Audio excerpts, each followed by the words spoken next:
दोस्तों आपने अभी तक ये तो सुन लिया होगा कि ऑनबोर्डिंग जो पोस्टपोन कैंडिडेट्स थे, टर्बो कैंडिडेट्स, उनकी ऑनबोर्डिंग अब होगी सबसे लास्ट में मार्च के एंड पे। जिन सबकी लाइट एंड टर्बो की ऑनबोर्डिंग हो जाएगी, फिर उनकी 28 सितंबर पोस्टपोन कैंडिडेट्स की ऑनबोर्डिंग होगी। तो इस बात में कितनी सच्चाई है और कितना झूठ है, और कब उनकी ऑनबोर्डिंग होगी, क्या लास्ट में होगी या फिर नेक्स्ट ऑनबोर्डिंग ही उनकी होगी, तो चलिए वीडियो को स्टार्ट करते हैं। आपको भी पता है कि अनुराग भाई आपका टर्बो से ज्वाइन हो चुका है NextYZ कंपनी, तो हम एक सही पर्सन होंगे आपको सब चीजें टर्बो रिलेटेड तो बताने के लिए, इतना तो हम क्लेम कर सकते हैं। तो चलिए वीडियो स्टार्ट करते हैं। अभी तक सब्सक्राइब नहीं किया है मेरे दोस्तों, प्लीज सब्सक्राइब कर देना और लेट्स स्टार्ट वीडियो। पर इस बार जो खबर मिल रही है वो एलाइट वालों के लिए भी अच्छी है और एलाइट वालों के लिए भी गुड न्यूज है कि hey guys, this is Anurag and welcome to Geeks 2.0। तो आपने कुछ दिन पहले जो हमारे ऋषभ भैया है, मैं बिल्कुल डायरेक्ट डेडिकेट करता हूं क्योंकि हमारा बहुत ही अच्छा रिलेशन है, उसमें कोई प्रॉब्लम नहीं है। तो जो ऋषभ हैक्स हैं, उनके कॉमेंट्स में आपने देखा कि किसी ने पूछा था कि 28 सितंबर पोस्टपोन कैंडिडेट्स की ऑनबोर्डिंग कब होगी। तो उन्होंने बोला था कि जो पोस्टपोन कैंडिडेट्स होते हैं नॉर्मली, मतलब उन्होंने नॉर्मली बोल दिया कि जो मार्च एंड में क्या है कि अभी जो प्रेडिक्ट हो रही है ऑनबोर्डिंग, वो हो रही है कि मार्च के एंड में एलाइट एंड टर्बो की ऑनबोर्डिंग डन हो जाएंगी। तो उन्होंने क्या बोल दिया कि जब ऑनबोर्डिंग डन सबकी हो जाएंगी तब पोस्टपोन कैंडिडेट्स को लिया जाएगा। पर मैं आपको एक चीज बता दूं कि यहाँ पे वो गलत थे। अब मैं ऐसा नहीं बोल रहा हूं कि डायरेक्टली वो गलत थे, क्या है वो भी सही है, वो भी सही भी है, गलत भी है, पार्शियली सही है उनकी बात और पार्शियली नहीं भी है। तो अब आप डर गए होंगे कि अनुराग भाई आप भी बोल रहे हो सही है तो क्या ऐसा होगा। नहीं भाई देखो, ऐसा नहीं होता। एक चीज मैं आपको बता दूं, मैंने एक कमेंट्स में पहले भी लिख चुका था, पर मैंने सोचा कि कमेंट जरूरी नहीं है कि वो सब जगह तक पहुंचे, तो इसलिए मैंने सोचा डेडिकेटेड वीडियो बना दूं।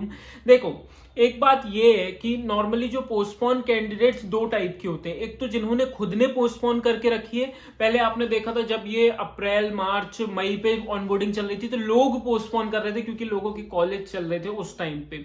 तो जब लोग पोस्टपोन करते तो उनको लिस्ट पे नीचे रख दिया जाता है, जब 3-4 ऑनबोर्डिंग डन होती है तब उनको कॉल किया जाता है। अब फिर 3-4 ऑनबोर्डिंग के बाद भी उनको क्यों कॉल किया जाता है, क्योंकि देखो क्या होता है, ऑनबोर्डिंग के पहले ना आपका एक डॉक्यूमेंट स्ट्रक्चर्ड होता है, सब चीजें सेट की जाती हैं। जब आपकी चीजें सेट रहती है ना तो उनको भी ज्यादा परेशानी नहीं होती, इसलिए 3-4 ऑनबोर्डिंग के बाद आपको बुलाया जाता है। दूसरी चीज, जब आपकी ऑनबोर्डिंग उनके तरफ से पोस्टपोन की जाती है, मतलब उनके कंपनी की तरफ से पोस्टपोन की जाती है, तब बहुत हाई चांसेस होते हैं कि नेक्स्ट ऑनबोर्डिंग आपकी होगी और नेक्स्ट ऑनबोर्डिंग आपकी ही होती है। पर आप बोलेंगे कि क्यों ऋषभ भैया ने गलत बोला था। देखो ऐसा नहीं होता। देखिए मैं आपको क्लियर, आज बिल्कुल क्लियर बात कर रहा हूं। वो विल्प कैंडिडेट है, वो विल्प से ज्वाइन हुए हैं, हम टर्बो कैंडिडेट है। मैं मानता हूं उनको भी लाइट एंड टर्बो की बहुत नॉलेज है, भैया बड़े हैं तो भैया और कब से यूट्यूब कर रहे हैं उनको नॉलेज है। पर लेकिन जो देखो नॉर्मली सी बात है कि हम टर्बो डोमेन से, जितने भी मेरे फ्रेंड सर्कल हैं, व्हाट्सएप ग्रुप हो जितने कुछ, वो टर्बो डोमेन से। ठीक, तो जब हम टर्बो डोमेन से, तो कोई भी एक छोटा भी मेल आया, कोई भी एक छोटा सा मैसेज आया, कोई भी एक छोटी सी मीटिंग हुई, तो वो छोटी सी छोटी चीज टर्बो रिलेटेड हमें पता होती है एज कम्पेयर टू ऋषभ भैया। भैया विल्प कैंडिडेट से, तो उनको विम्स की पूछ लो, वेस की पूछ लो, क्या कैसा प्रोसीजर रहता है, वो मुझे आज भी विल्प कैंडिडेट का इतना नहीं पता, पर उनको पता है। तो कहने का मेरा मतलब ये है कि भैया जो टर्बो वाले हैं, तो उनको मैं ये बोल रहा हूं कि 28 सेप्ट की जो पोस्टपोन कैंडिडेट्स की ऑनबोर्डिंग थी उनकी ही नेक्स्ट होगी। इसमें तो मैं लिख के दे सकता हूं भैया, जो एक्सपीरियंस इतने महीनों से मैं देख रहा हूं उसको बोल सकता हूं। बाकी वो भी गलत नहीं थे, उन्होंने सही बोला था कि जो पोस्टपोन खुद की करते उनकी बाद में होती, पर 2-3-4 ऑनबोर्डिंग के बाद। तो ये चीज आप समझ गए होंगे कि भैया वो थोड़ा विल्प कैंडिडेट से और हम टर्बो से, तो थोड़ा इधर उधर गैप हो जाता है।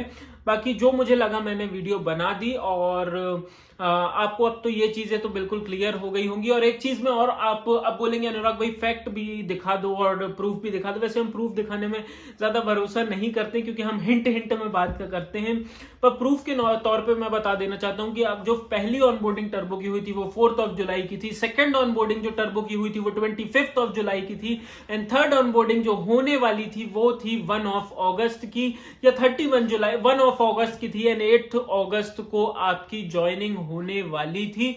1 अगस्त की ऑनबोर्डिंग थी, वो पोस्टपोन कर दी गई थी 28 सितंबर ऑनबोर्डिंग में। तो अब आप खुद सोचिए कि भैया अगर अगस्त में आपकी ऑनबोर्डिंग पोस्टपोन हुई थी तो भैया आपकी तो मार्च में होनी चाहिए, पर हुई कब? 28 सितंबर में ऑनबोर्डिंग कुछ लोगों की हुई। ऐसे ही 28 सितंबर में जो पोस्टपोन हुए हैं उनकी भी ऑनबोर्डिंग नेक्स्ट ऑनबोर्डिंग होगी। पर इस बार जो खबर मिल रही है वो एलाइट वालों के लिए भी अच्छी है और एलाइट वालों के लिए भी गुड न्यूज है कि भैया जो 1000 का बैच होता है, तो इस बार उनके पास ना सिम कैंडिडेट्स ज्यादा है ना स्टार कैंडिडेट्स ज्यादा है, और 1000 के बैच में ऑनबोर्डिंग होती है तो वहां पे पूरे टर्बो का नहीं उठा सकते, इसलिए इलाइट का भी ले सकते हैं, और ये हमारा हिंट है। तो इलाइट वाले भी इस बात को खुशी में और उनके लिए भी एक अच्छी बात है कि नेक्स्ट ऑनबोर्डिंग टर्बो के साथ देखी जा सकती है, क्योंकि आपको भी पता है कि टर्बो और इलाइट में बहुत वो था कि भैया टर्बो कर रहे हैं, तो अब इलाइट का भी ले सकते हैं। बाकी अपन का किसी से कोई भी हेट और ऐसा कुछ नहीं है, थोड़ा सा गैपिंग के कारण मुझे लगता है ऐसा कुछ हो गया था। बेसिकली मेरे को वीडियो इसलिए बनाना पड़ा क्योंकि यार देखो हम टर्बो कैंडिडेट की तरफ से हैं और टर्बो को मैं रिप्रेजेंट करता हूं, तो जो टर्बो वालों के मन पे एक डाउट सा, एक मतलब इतना वेट कर रहे हैं, मतलब सबसे ज्यादा दुख किसी को है तो वो है 28 सितंबर पोस्टपोन कैंडिडेट्स, क्योंकि उनकी अगस्त में हुई, फिर 2 बार हुई और इसके बाद तो मंथ भी नहीं बता रहे हैं, तो उनके दुख बहुत है। और ये सुनने के बाद उनके पैरों से तो जमीन ही सरक जाती है, इसलिए भाई हमने सोचा वीडियो बना दें कि नेक्स्ट ऑनबोर्डिंग आपकी ही होगी, साथ में लाइट वाले हो सकते हैं पर आपकी ऑनबोर्डिंग नेक्स्ट फिक्स है। तो चलिए इस वीडियो को यहीं एंड करते हैं, मिलते हैं किसी नेक्स्ट वीडियो में, और बाय फॉर नाउ और have a good day. And subscribe नहीं किया तो प्लीज सब्सक्राइब कर देना दोस्त, इतना बोलने पे तो सब्सक्राइब जरूर कर देना। मिलते हैं नेक्स्ट वीडियो में, bye for now, have a good day.